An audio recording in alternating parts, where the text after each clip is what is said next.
Uphold the conviction. Prosecutors tell judge to keep Kartel in prison as evidence was enough to lock him away.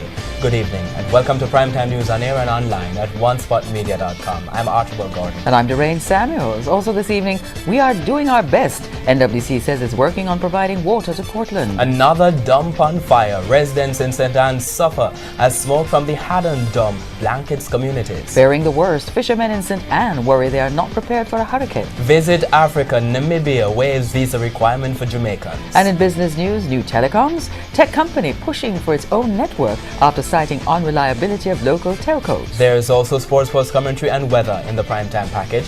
But before the break, the feedback question. This evening we're asking, what is your reaction to the argument so far in the Kartel appeal? Share comments online, facebook.com/televisionjamaica and tweet at televisionjam. Please stay with us. Primetime News returns after this break. Today, prosecutors insisted that even if there is merit in the arguments raised by the appellant's attorneys, the jury would still have come back with a guilty verdict given the evidence against the men. Prosecutors spent the afternoon ripping into the arguments about a contaminated jury, among other things. TVJ's Vashon Brown is covering the appeal. The second day of oral submissions from the prosecution, the court heard arguments from Senior Deputy Director of Public Prosecutions Jeremy Taylor. The first issue, the alleged case of bribery by one juror on March 13, 2014. The trial judge decided to allow the jury to deliberate after the issue was brought to his attention, but he first reminded the jurors of their oath. Lawyers for the appellants said Kartel and his co-accused were tried by a contaminated and tainted jury.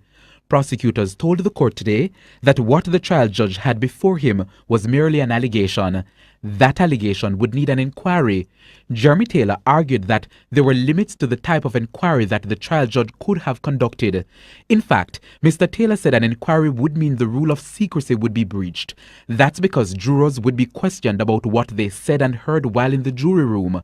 For the prosecution, the retired High Court Judge Justice Lennox Campbell recognized his limits. Mr. Taylor said failure to discharge the jury because of the bribery allegation cannot amount to a miscarriage of justice. The prosecutors argued that the trial judge did the right thing by not discharging the jury. Lawyers for the appellants last week argued that there was undue pressure on the jurors to deliver a verdict.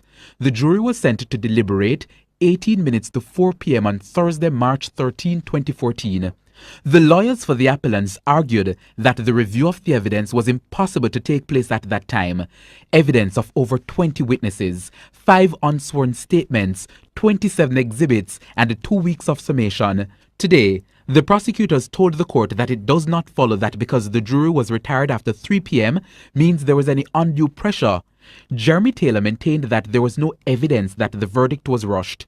Another issue is the credibility and consistency of Lamar Chow's evidence. Chow was the Crown's main witness.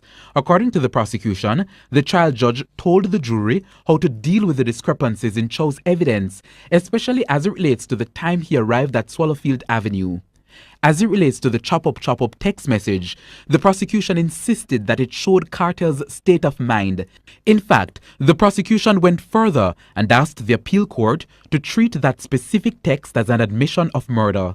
As for Sean Campbell, the prosecution is sticking to the argument that he was part of a common design, which essentially means that he was part of a plan and actively participated in Lizard's murder. Prosecutors argued that Campbell took Lizard to Swallowfield. They further argued that Campbell sent a text message saying, "People are dead." Jeremy Taylor told the court that this is evidence of foresight.